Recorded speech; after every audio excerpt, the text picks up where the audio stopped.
The topic, Aaron Jones and Josh Jacobs. The question, who's better? Let's just get into it.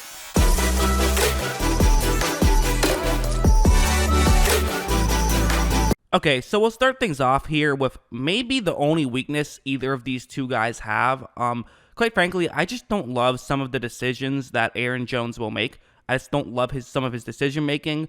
This play is an example where that's the blocking concept. So there is one double team. The double team is it's going to be with a guard and a tight end. So so it's a tackle and tight end. Obviously, a guard and a tight end would be a weird double team. But anyways, tackle and tight end, double team 58, Von Miller. Then they're going to move up and block 31 right there.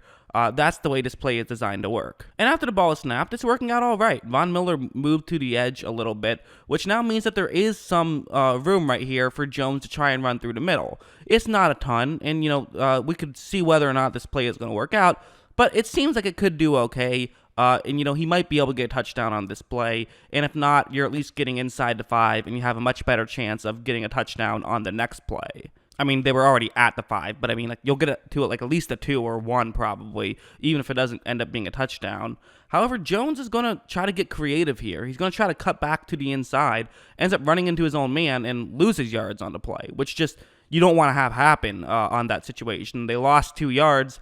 Granted, he got a touchdown on the next play, so it was, no harm, no foul. But that's the one nitpick I have in Jones's game is I do feel like every now and then he will make some wrong decisions. Honestly, that's the only nitpick I have in either of these two guys' games. So yes, there is one slight strike against Jones, but you know what? It's just one strike. Meanwhile, for Jacobs, I feel like he never takes bad angles. He never runs through wrong gaps. He's always, in fairness, it seems like Jones has a bit more freedom to do that than Jacobs does. But either way, I do like Jacobs' decision making a lot more. Like on this play, what's going to happen is that's the blocking concept this time. So again, there is one double team. This time it's going to be the center and right guard who are double teaming someone. And right after the ball is snapped, you notice that this line is doing an okay job, but there's a couple problems. So for one thing, 71 right there, he was supposed to actually pass off. He was supposed to start blocking a Kansas City player, but then pass him off to their center, Rodney Hudson. But instead, he wasn't able to quite get that angle. And since he wasn't able to pass him off, this means he can't run over and block the guy he's supposed to block, meaning that there is a Kansas City player available right there. Plus, on the left side of the screen, another Kansas City player is just sort of winning his one-on-one matchup. So, a couple of guys are free right here. Again, this isn't a disaster, but it's not a great situation either. So, for Jacobs, what do? Well, you want to stay as close to 71 as possible, but you also have to get to the left side of him since, the Kansas City player who's free is on the right side of him. So, you kind of want to get as close to there as possible. But again, it's difficult because everyone's moving, so you kind of have to pick an angle that's going to be exactly where you want it to be. But Jacobs is able to do that. He's able to rush through, and he gets by everyone and, is able to pick up way more yards than he would have if he tried to do too much. And I think that's actually one key difference between these two guys as runners. I sometimes feel like Jones tries to do too much, and Jacobs never tries to do too much. But, of course, the difference in that is that it does allow for Jones to have more breakout runs sometimes. Jones certainly has a tendency to get more long rushes, but Jacobs can get the occasional one himself. Usually how Jacobs does it will be something like this. Typically it requires good blocking, which, to be fair, most big rushes require good blocking. It's all one-on-one matchups on the right side of the board right here. Jacobs is going to run in between the right tackle and right guard. And after the ball is snapped, very well blocked. He's able to get through pretty much untouched. There is a Kansas City player who could maybe try and trip him up, but chances are that's not going to happen. Really, the guy Jacobs should be worried about would be the safety deep. And honestly, this is how the majority of 30-plus yard runs happen, is the line blocks well, and then you can just make one person miss if you're the halfback. That's the way these things work. And that's what Jacobs is going to do here, and watch how he's able to do it. He steps around one person, and he's able to take a good angle, and he doesn't go down easy, which allows him to pick up a big gain. That's pretty much how he would get his big runs. Good angles and just not going down easy. That's kind of when he had to make that one guy miss, that's typically how he would do it. Whereas Jones, I feel like can make those big runs in several different types of ways. It's not just that one type of way. Not to say that that's the only way Jacobs can get a big rush either, but like take a look at this play, for example. Those are the blocks on the top of the screen. It's one-on-one matchups. You do see there's another Minnesota player in that area, but you also see there's a Packer player in that area.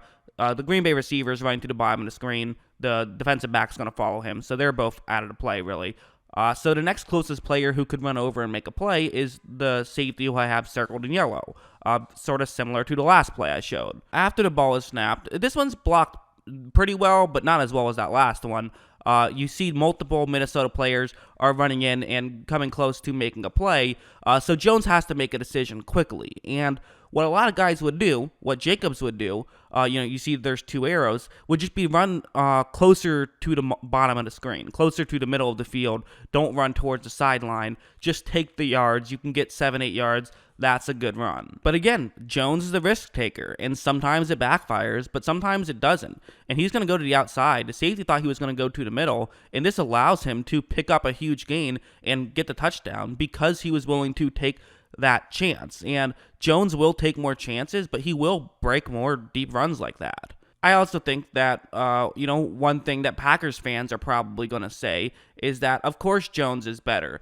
Jones is a much better receiver. So, yeah, sure, maybe they're comparable in terms of halfbacks. Jacobs' numbers are a little better in terms of just running ability. But, that doesn't make up for what Jones can do as a receiver. And there's some truth to that. I mean, Josh Jacobs had 4.8 yards per carry, whereas Jones was 4.6. So, Jacobs had a slight edge.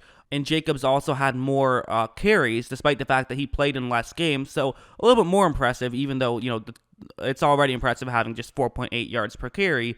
However, while Jacobs just had 166 receiving yards, Aaron Jones had nearly 500 receiving yards. He had 474, so, definitely a better receiving back. And even just watching tape, you can see that. I mean, like this play, they're going to have Jones go out wide. He's going to be running a go route right here. It's a linebacker going up on him. So this is definitely a good matchup. And while it is a cover 2 man, as you see on the screen, both of these safeties are going to try to take away things shallow. They're not too concerned about Jones running deep, and they should be, because after the ball is snapped, notice how Aaron Jones starts off as though he's running over the middle, but he's not planning on running over the middle. He's just doing this as a fake to get the linebacker out of position. So when he runs deep, I mean, it's just game over. He's easily able to get wide open, make the grab, and he should have gotten a touchdown. He just stepped out.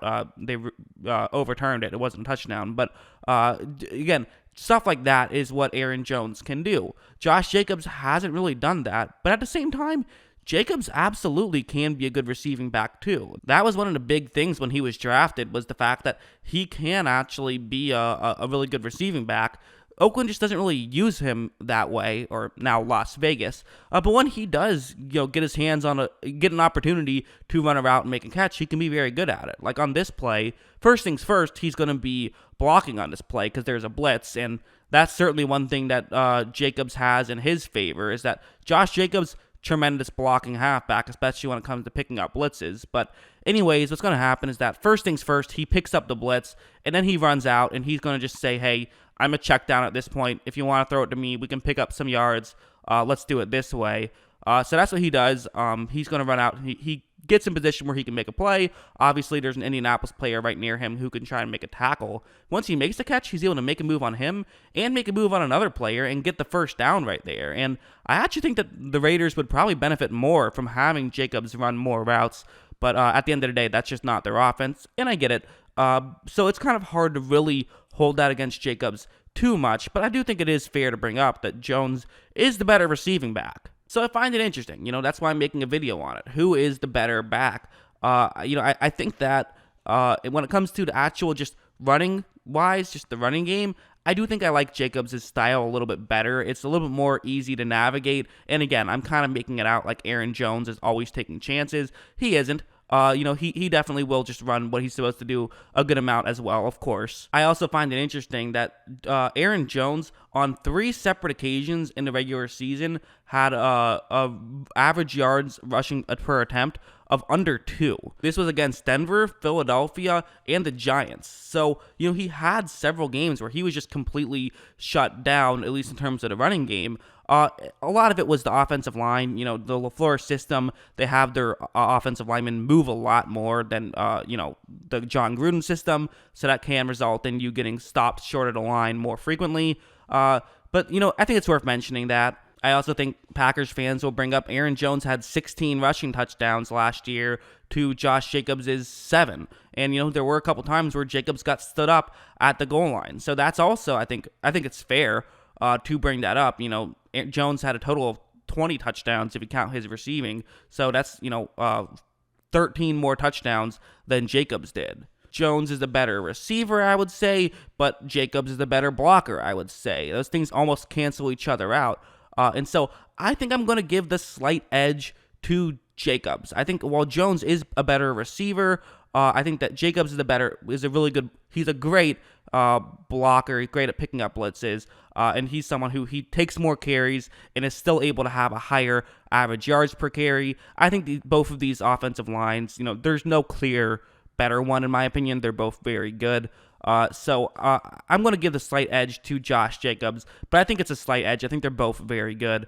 I know that on my YouTube channel, the two biggest fan bases are that watch the videos are Packers and Raiders fans, which is kind of why I wanted to make this video, just to have them fight each other in the comments. I think that should be fun. So go in the comments, let me know who you think is better. Try to, don't be mean, but let's see what you guys think. I find it very interesting. And of course, as always, thanks for watching.